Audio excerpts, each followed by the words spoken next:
Ben ritrovati a tutti qui su Radio Rossonera, è Mattino Milan del 19 dicembre del 2023. Buongiorno a tutti, martedì e quindi in realtà non siamo nemmeno troppo lontani dalla prossima partita, visto che il Milan super anticipa al venerdì contro la Salernitana che ieri ha perso male a Bergamo. Enrico Boiani, ciao Henry. Ciao, buongiorno a tutti, ben ritrovati.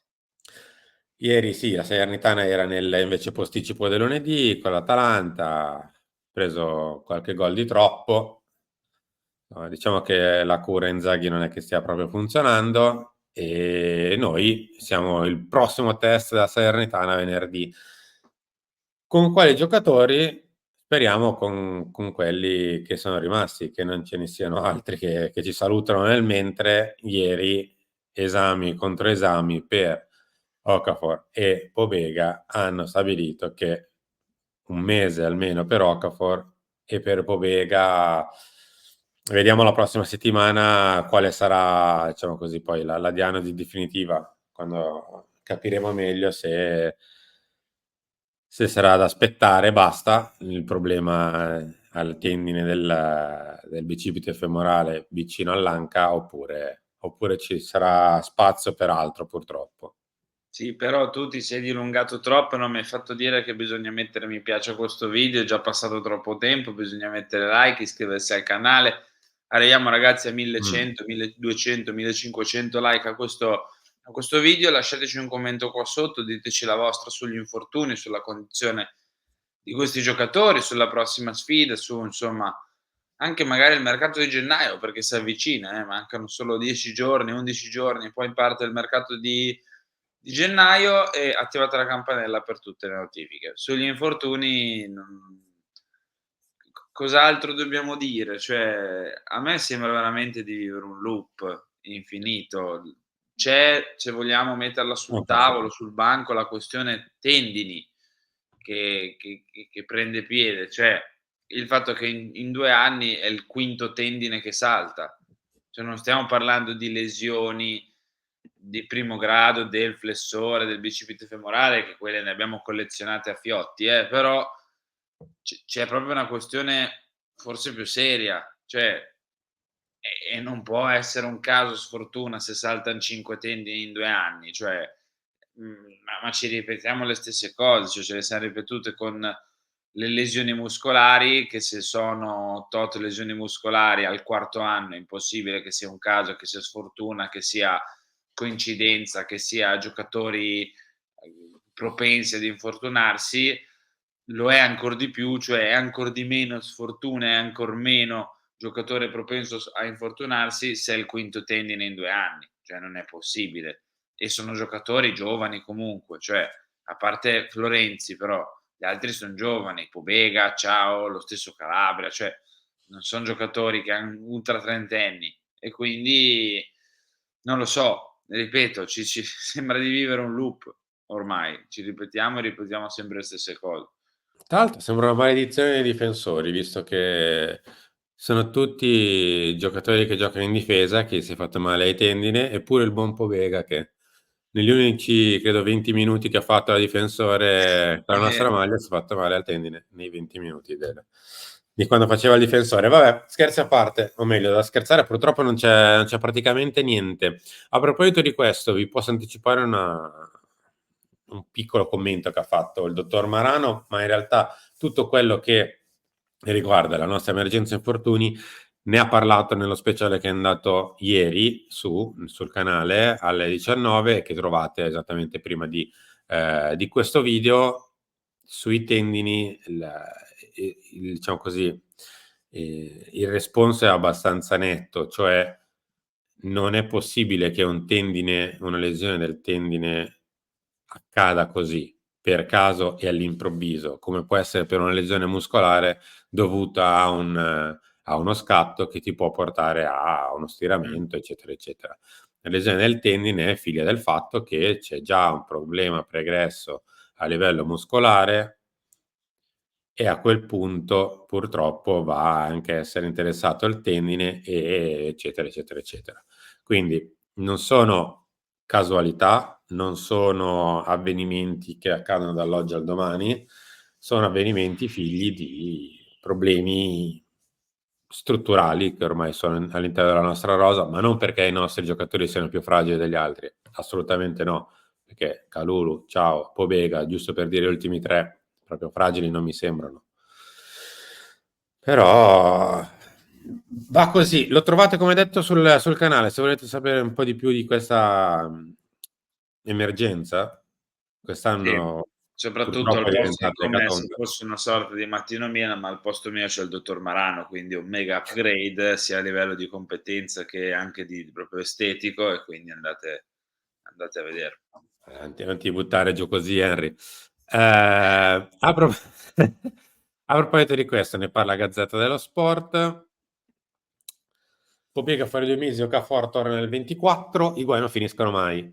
Altro problema flessore, stavolta per lo svizzero, primi rimedi, possibili novità fra i fisioterapisti. Allora, mettiamo le cose in chiaro. Qualsiasi gesto fatto, atto a migliorare le cose, è assolutamente ben accetto. Qualsiasi cosa possa accadere da adesso a domani, dopodomani, 1 mese, 2 mesi, eccetera, che ci aiuti, è ben accetto. Certo. Una piccola postilla soltanto. Si possono cambiare i fisioterapisti? Assolutamente sì, anche se comunque non mi pare proprio quello, diciamo così, il settore da andare a toccare, cioè non mi sembra un problema post, ma va bene.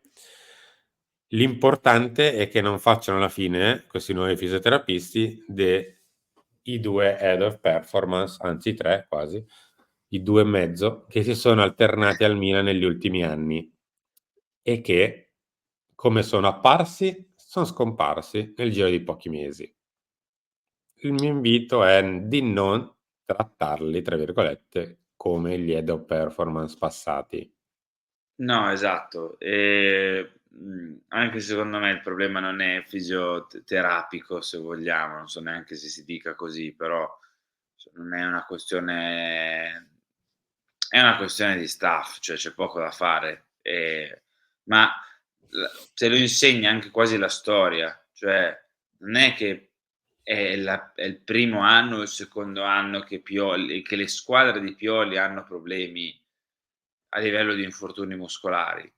Cioè, è il quarto anno al Milan e già questo dovrebbe bastare, okay, ma in più anche a Bologna, con la Lazio soprattutto, con la Fiorentina, con l'Inter, Pioli sempre gli stessi problemi muscolari e infortuni aveva.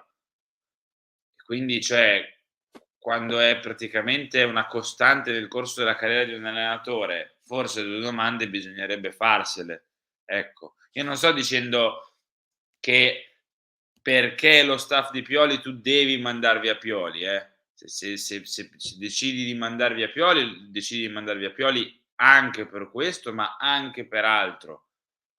Però il fatto che sia lo staff medico, lo staff atletico di Pioli, questo credo che sia abbastanza palese, ecco. Poi se lui perde la brocca a una certa e decide lui di cambiare il suo staff, io questo non lo so, non credo arrivato a questo punto della carriera, e quindi la soluzione è un'altra. Però 2 domande bisogna farsele, ecco, secondo me, perché così non si può andare avanti. Questo sì, e credo che tutti noi dentro sappiamo quello che probabilmente potrebbe essere la soluzione. Non si può fare. Eh, Non si può fare. Cioè, non so come dirlo diversamente. Dovrebbe cambiare tutto lo staff tecnico e atletico del Milan, tutto. Cambiarne un pezzo non si può fare. Quindi, questo è. Dai, chiudiamo il discorso con la nostra grafica e che vai. ovviamente si aggiorna con ben 62 partite, le vedete nell'ultima colonna di destra, nella seconda cella, sono il monte delle gare saltate per infortunio muscolare, siamo già arrivati a quota 62, ben oltre metà rispetto all'anno scorso, ci stiamo già avvicinando al totale del 2021 rispetto agli anni precedenti, quelli in bianco, no, perché ho visto anche questo, che il Milan è una squadra che si infortunava tanto anche prima. Non era una squadra completamente sana, questo assolutamente no.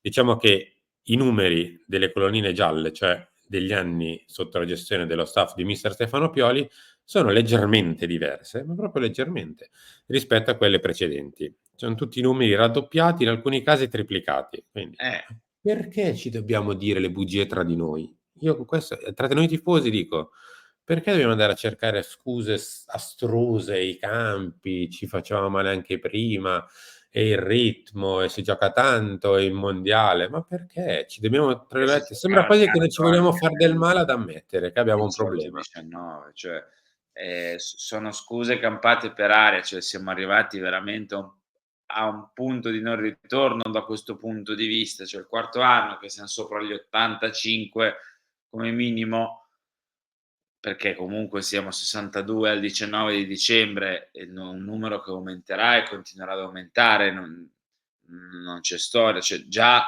con tutti i giocatori fuori che abbiamo, alla prossima partita questo numero diventa sui 70, 71, adesso non so quanti giocatori abbiamo fuori, ma cioè a ogni partita già si avvicina al 2020-21, già dalla prossima, dalle prossime 2 rischia di superare il 20-21.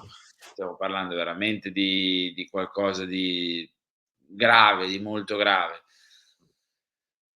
Speriamo che rientri questa emorragia, non so, non so neanche più cosa sperare, perché qui ogni volta che speri poi succede esattamente quello che è successo la gara Quindi prima, non quindi, sperare.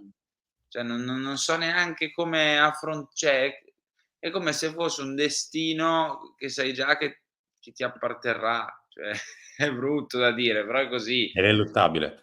Eh, Chiudiamo un minutino, Henry, con sì. la parola all'esperto, cioè Henry, un minuto sulle Rennes. Il Ah, un sorteggio, minuto sul ok, Ren questa vuoi? Rennes è sul podio delle favorite. Milan, ora vai a vincerla. Henry, prego.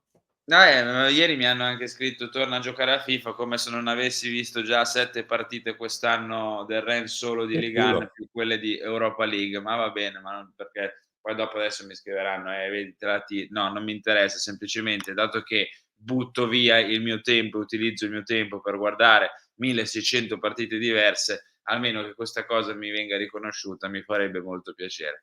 Detto ciò, questo è il Rennes, squadra di Teat, non so, molti di voi magari se lo ricorderanno a Bologna, di Nemanja Matic, questi diciamo principalmente. Ci sono 2, 3 giocatori storici della Ligue 1 come Mandanda, come Guéry che hanno comprato dal Nizza, Kalimuendo dal Paris Saint-Germain che è ancora un pochino più giovane.